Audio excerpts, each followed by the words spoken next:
Oui, alors toujours au sujet des deux grands navires d'exploration de la seconde phase du projet Godessark, donc les Godessark Ambulocetus et Godessark Mayacetus. Donc,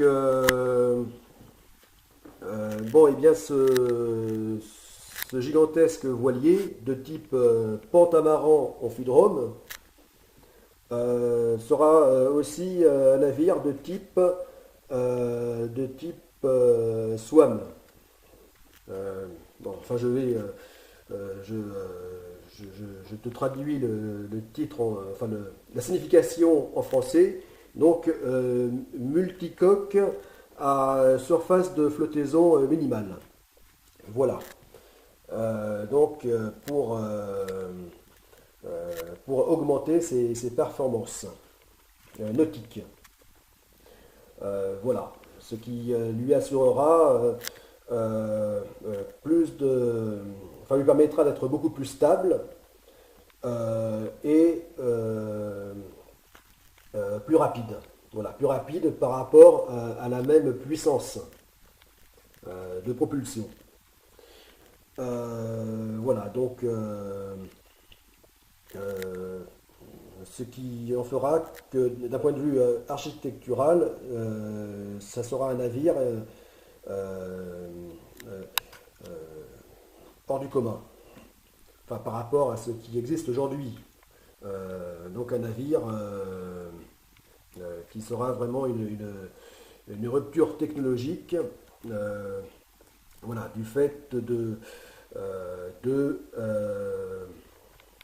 d'avoir autant de nouveautés donc en un seul navire. Voilà. Donc pentamaran, qui plus est amphidrome, en plus à surface de flottaison minimale, euh, euh, avec le gréement, donc gréement d'Inarigue, pour en faire un véritable voilier, malgré ses 180 mètres de long et 60 mètres de large, 72 mètres même en comptant la passerelle.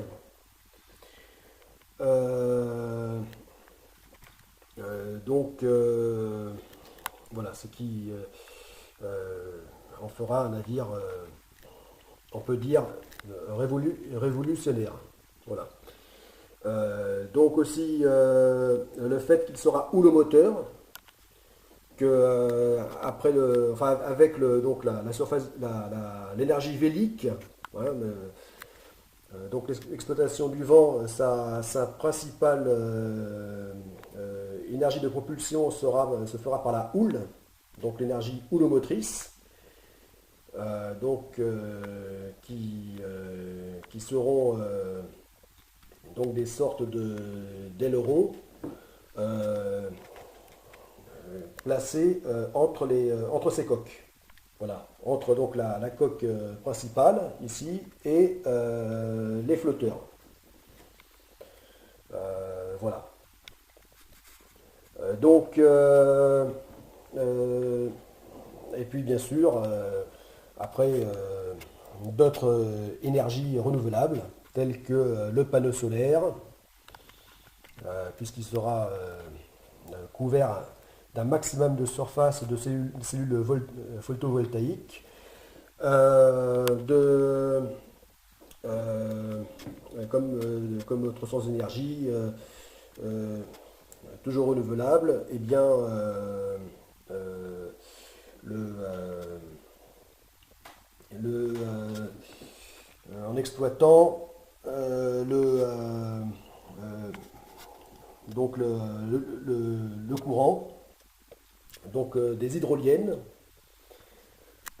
donc sous l'eau, dans l'air, des éoliennes également.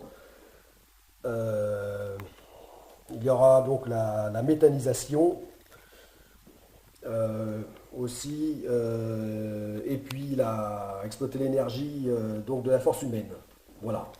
Donc puisque l'aspect sportif dans ce projet est un aspect important du projet. Donc, par le biais de machines de musculation, tirer un maximum d'énergie.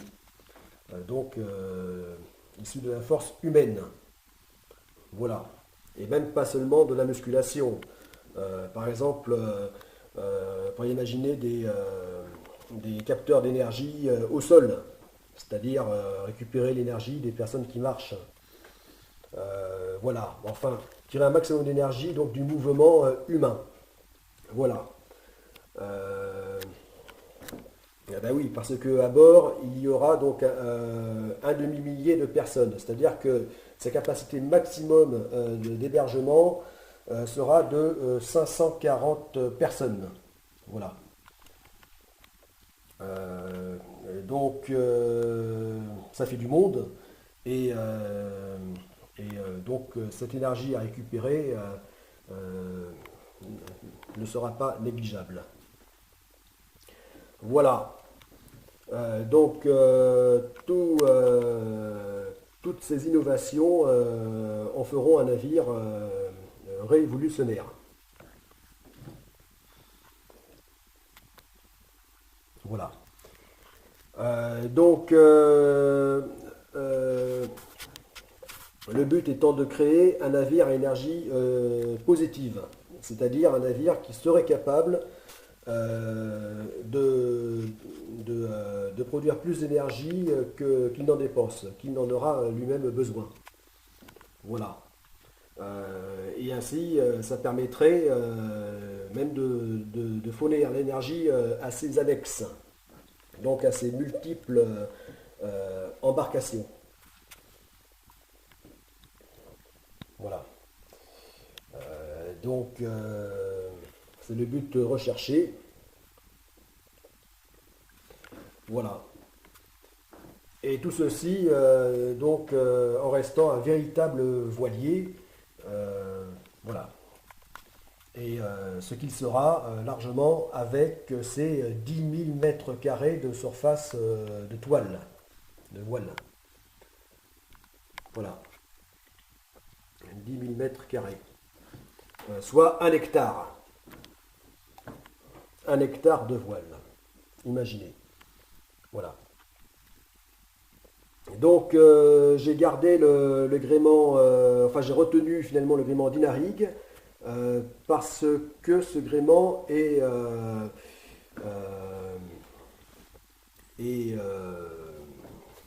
fragmentable. Voilà. C'est un gréement que, c'est-à-dire que c'est, en fait, il sera constitué de 6 voiles par mât. Voilà, de 6 voiles. Ce qui permettra par exemple, de pouvoir exploiter donc le gréement, hein, la puissance vélique du mât, même si on a besoin d'enlever une voile pour la réparer. Voilà.